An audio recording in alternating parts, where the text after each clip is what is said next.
Bienvenue les amis du potager de Gaïa 02. Aujourd'hui, dans le cadre de la vidéo que vous allez voir, nous allons aborder le semis de maïs en plaques alvéolées. En ce qui me concerne, j'utilise des plaques alvéolées de 54 alvéoles. En termes d'outils, ce n'est pas très compliqué. Plaques alvéolées de 54 alvéoles. Je vous mettrai le lien pour pouvoir les commander en dessous de la vidéo.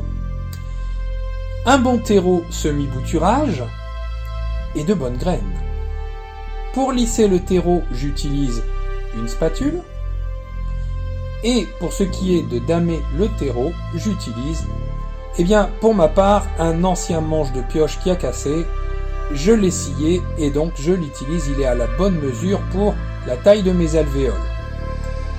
Il ne faut rien de plus, une bonne eau de pluie bien sûr pour bien arroser, un arrosoir, ça va de soi. Et c'est parti, je vous invite à regarder cette vidéo et tout au long de cette vidéo, je vais vous dire un petit peu ce que vous devez savoir sur la levée des semis. Alors en ce qui me concerne, je suis au nord de la Picardie. Il faut savoir que pour le semis de maïs, au nord de la Picardie, il faut compter plus ou moins, donc pour la levée, si on sème vers le 10 avril, il faut 18 à 22 jours pour la levée des semis. Et 11 à 14 jours pour un semis du 1er mai. Alors il faut dire bien sûr que cette année, on n'est pas gâté par le temps, on a énormément d'eau, on se croirait vraiment au mois de novembre, alors que là on est arrivé au mois de mai.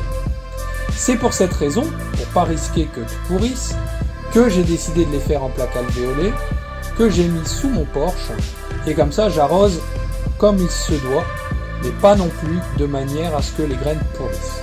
C'est l'idéal. Enfin en tout cas, c'est ma façon de faire. Par ailleurs, le risque de gel au stade jeune plant de la plante est limité si par exemple on sème en début mai. Et oui, parce que je vais dire, les gelées sont vraiment minimes. Le bougeon terminal se situant donc sous la surface jusqu'au stade 5 à 6 feuilles. Donc on attend un développement qui sera suffisant pour pouvoir les repiquer en pleine terre. Ou alors il est évident que dans ce cas-là, il faut attendre un petit peu pour les semer directement en pleine terre, après les seins de glace, donc c'est-à-dire à partir du 14 mai, et encore qu'on a eu, je vais dire cette année, la mauvaise surprise d'avoir des grêles à un moment où on ne les attendait pas. Voilà pour ce qui est de mes conseils.